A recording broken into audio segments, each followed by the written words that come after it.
Before green beer and leprechauns and having to wear green to avoid getting pinched, there was a faithful Christian leader named St. Patrick. Happy St. Patrick's Day, everybody.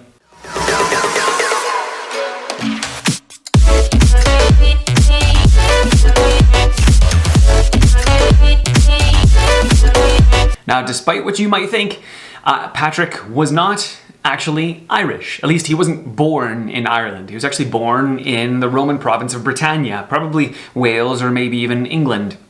And at the age of 16, he was captured by some pirates from Ireland. Many think they were actually Scottish Picts that had lived in Ireland and had come and raided their farm and their village.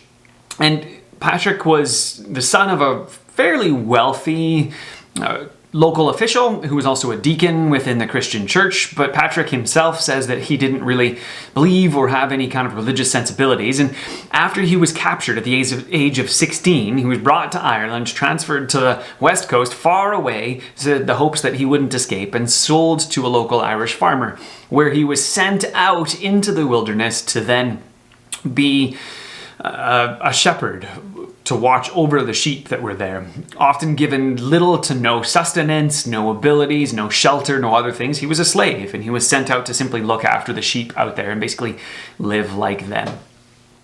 Now, while he was out there, lonely and cold and subject to the elements, his trust in God began to increase, and he started to see and experience God all around him in the creation that was there in ways that he hadn't before when he was younger. And about 6 years later, he managed to escape after having a dream that it was time for him to return. There was a bit of a journey from Ireland back to England, which involved a stopover in Gaul, or in modern-day France, and another brief time of imprisonment or of slavery. And there, he heard the call to go back to Ireland, but then he took up a training first, and he was in training for about 12 or 14 years, I think, and then he was sent back as the Bishop of Ireland to Ireland.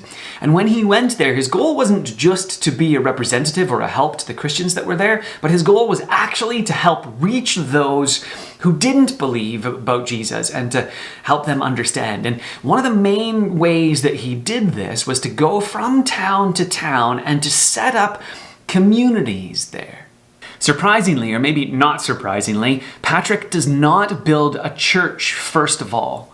His strategy was a little bit different. First, he would go to the chieftains or to the rulers of the area, and he would ask them for the ability to help there, to build a mill or something else. Often it was a mill, a grain crushing place. Mills were expensive to build, and so there were often quite a few of them in faraway places. So they had to travel long distances in order to get your grain milled, which is hard to do, and you spill a lot along the way. I mean, there's all kinds of problems with that. So often the chieftains were really excited.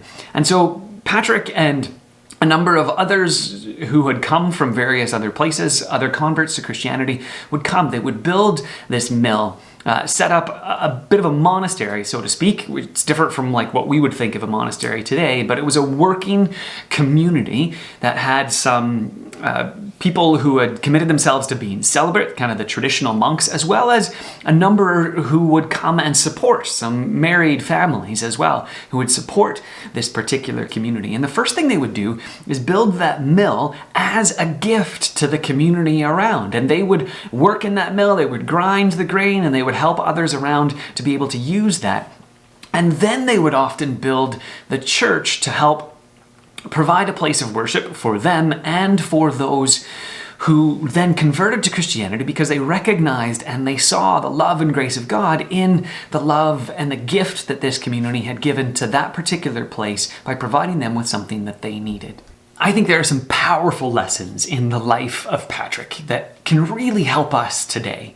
Because often we think about ways in which we can attract people to come to the things that we have already built and are enjoying. And how do we get people to come to our church? Rather than thinking, how can we build something to bless this particular neighborhood? And not even to build a nice worship experience, but actually to physically address some of the issues and some of the challenges that are happening within a particular region.